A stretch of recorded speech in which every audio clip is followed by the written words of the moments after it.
na, kasi hindi yung makahanap ng signal. Ako aakyat ako ng kahoy ngayon para may ma-update kami sa inyo.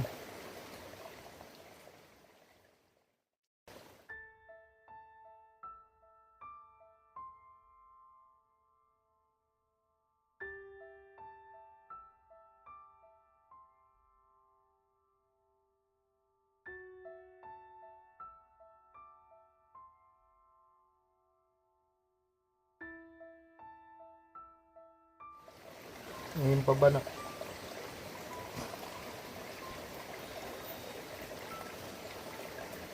palabas na kami ganito pasporte po,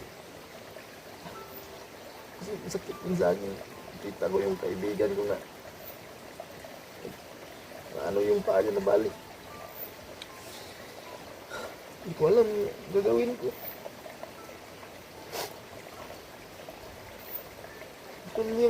Gusto niyang sumuko. Gusto niyang pauwiin ako, pero hindi ko pumayag. Paala na kung mag-away kami. Hindi ko siya iiwan.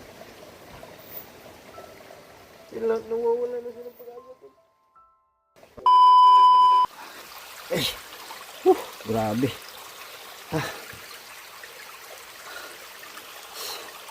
So yun tol, dinala ko muna yung cellphone ni 44 para may update rin sa kanya. At ayun yung magsalita muna doon sa harap ng kamera daw. Kaya hinayaan ko muna. So babalikan ko lang tol. Plano ko tol, surbik mo muna yung area kasi delikado ganitong sitwasyon namin. Hirap talaga.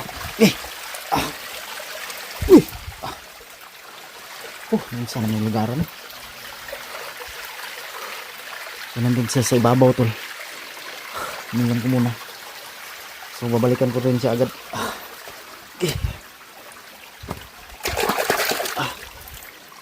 Saan na nasudlan na mo ba? Siguro yung napasok namin.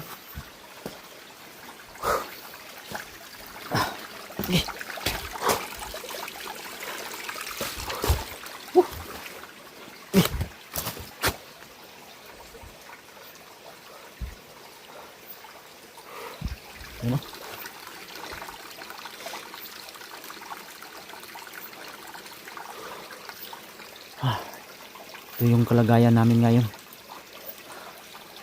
Sitwasyon namin dito sa bundok na to.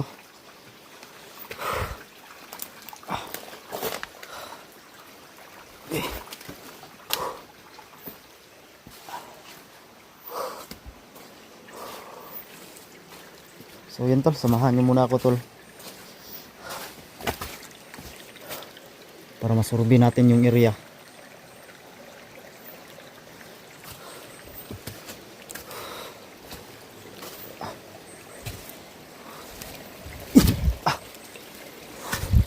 Diyos ko Lord.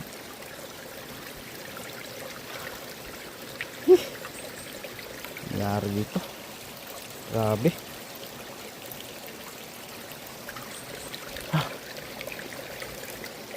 Grabe yung bundok dito to.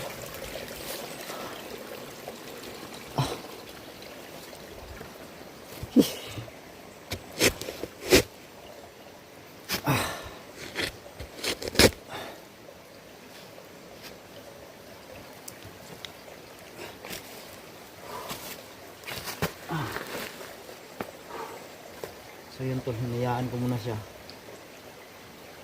dahil nawala na siya ng gana to. Rinig nyo naman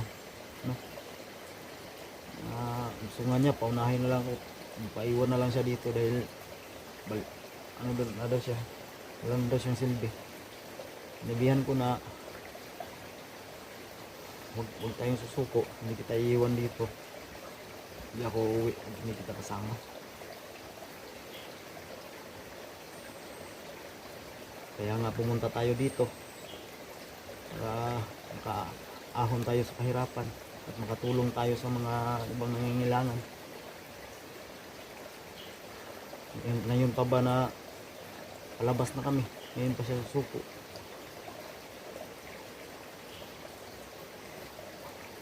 andun tol sa ibabaw nakatulog. Kaya hinayaan ko muna.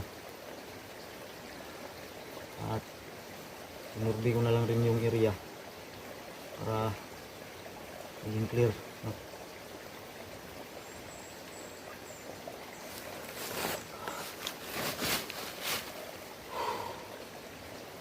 Kayo tol, yung mga tagahanga ni 44,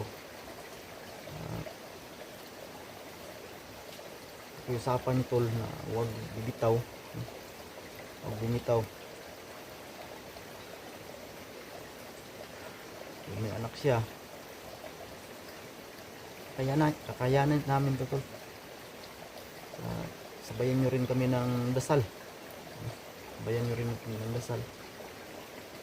Kaya ako nga, gusto ko nang umuwi. Dahil namiss ko na yung pamilya ko, yung anak ko. Pero hindi ako nawalan ng pag-asa. Ngayon pa ba, ang dami na natin pinagdaanan na paghihirap sa sarili natin. Na pagsubok.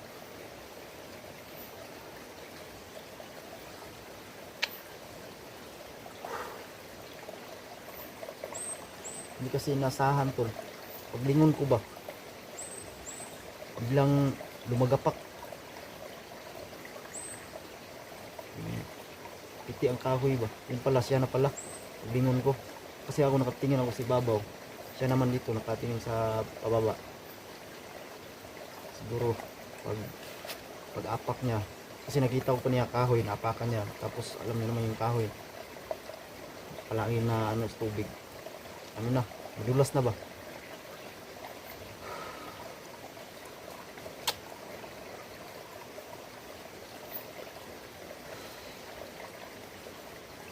Nahihirapan talaga kami tol, kasi malaki sa 44, mabigat. Kunting ano ko lang sa paa niya,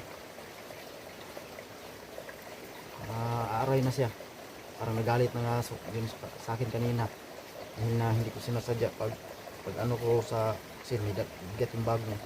Tsaka yung pinapakan ko, maliit lang na bato. Yung taas ng ano, bangin. Baka mahulog naman ako. Ako na naman yung maagrabyado. Hindi ko talaga sinasadya yun to. So, hayaan lang natin, naintindihan ko naman siya dahil yan kung masakit yun. Masakit yung nangyari sa kanya. Sino bang dislocate yung paa, yung dito, tuhod, umaga.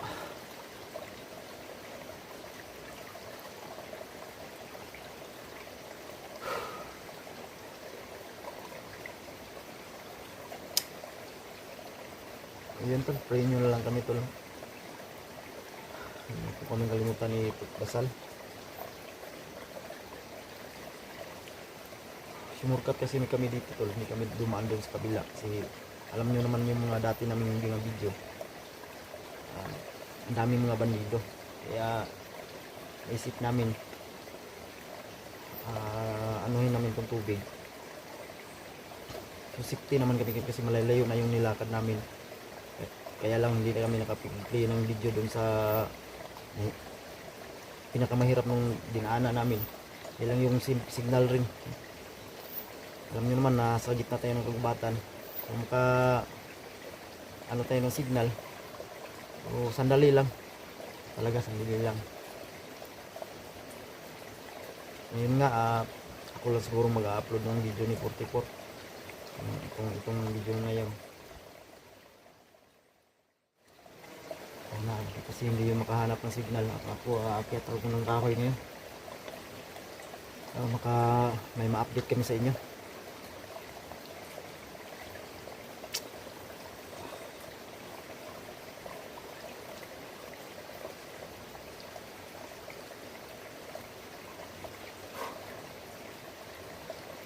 Ngayon pa ba na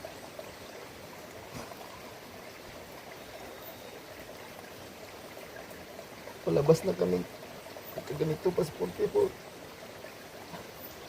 kasi sakit din sa akin. Kita ko yung kaibigan ko na ano yung paa niya nabalik. Hindi ko alam gagawin ko. gusto niyang sumuko. Gusto niya niyang pauwiin ako pero hindi ko pumayag. Paala na kung mag-away kami. Hindi ko siya iiwan. Sila nawawala na siya ng pag-asa to. Pinipilit niya kanina pa. Pauwiin ako. Paiwan na lang siya dito. Hindi ako pumayag.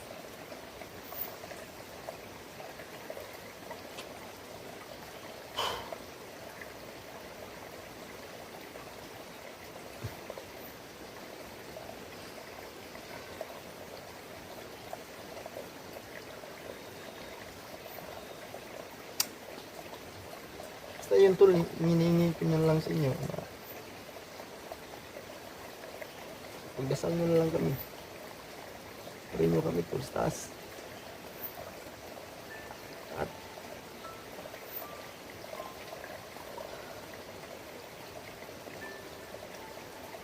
anuhin nyo rin si 44 tol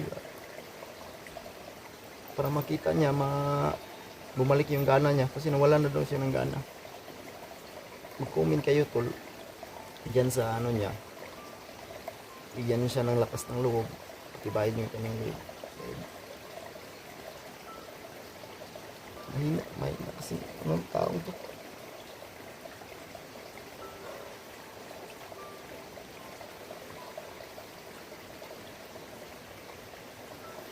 Ako lang yung gustuhin ko, gusto ko lang iwan siya, hindi ko yung gawin.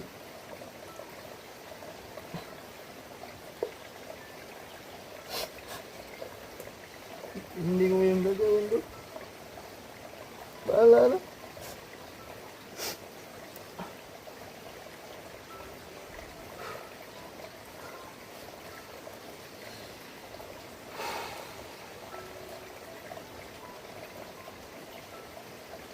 Yan lang inahiling ko sa inyo. Pray nyo kami. Tapos bigyan nyo ng lakas ng loob sa 44. Mag-comment kayo dyan sa comment section.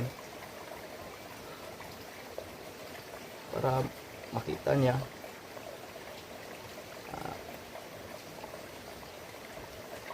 bumalik ng lakas ng loob niya ba, kasi nawalan talaga siya ng gana. Hindi rin ako umalayo sa kanyang tabi kasi delikado ba, baka tumalon, diba sabi niya to, talon daw siya. Hindi rin ako lumayo sa tabi niya. Ako nga, namimiss ko na nga yung anak ko.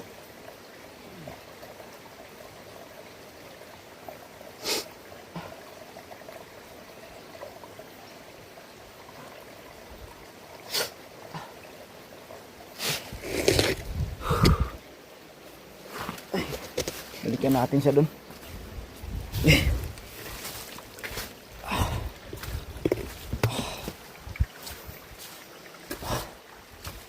Kita nyo naman yung area to sa sitwasyon niya. Sitwasyon niya ngayon. Mahirap din sa kanya kasi yapa konti yung tuhod niya.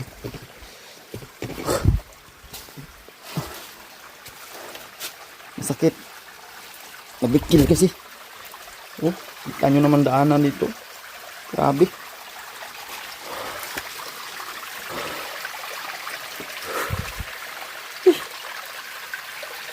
Kamay.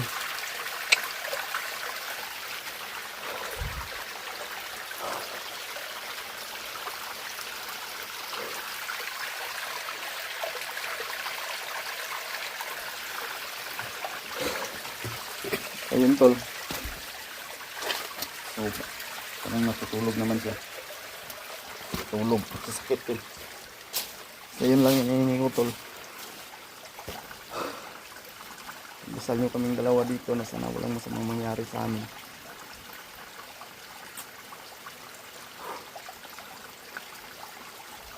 Kaya pangako ko sa inyo tol, di ko siya iiwan. Pangako ko yan.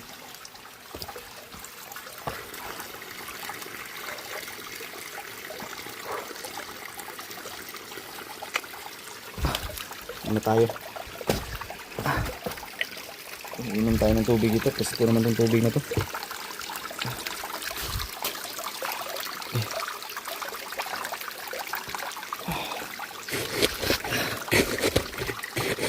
hanapan natin yung ng ano mamaya dahon para maano yung kasi ano tol, hubag na tol, yung tuhod niyan hubag na.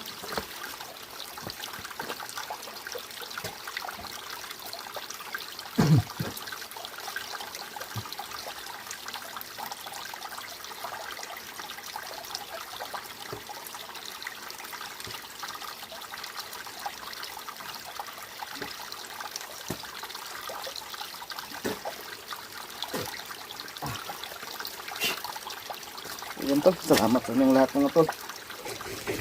Maraming salamat talaga. Tol nyo kami tol. God bless yung lahat mga tol. Mahal namin kayong lahat. I-share na lang po yung video namin. At samahan nyo rin kami ang dasal. Ayan. Pag hindi kami makapag-upload ng video tol, alam nyo na yun. Dahil nahihirapan kami sa signal talaga. Signal talaga kami nahihirapan. Hindi kami makapag-upload. So yan pa, bundok ko. Harap yan. Nadaanan pa namin yan. Grabe.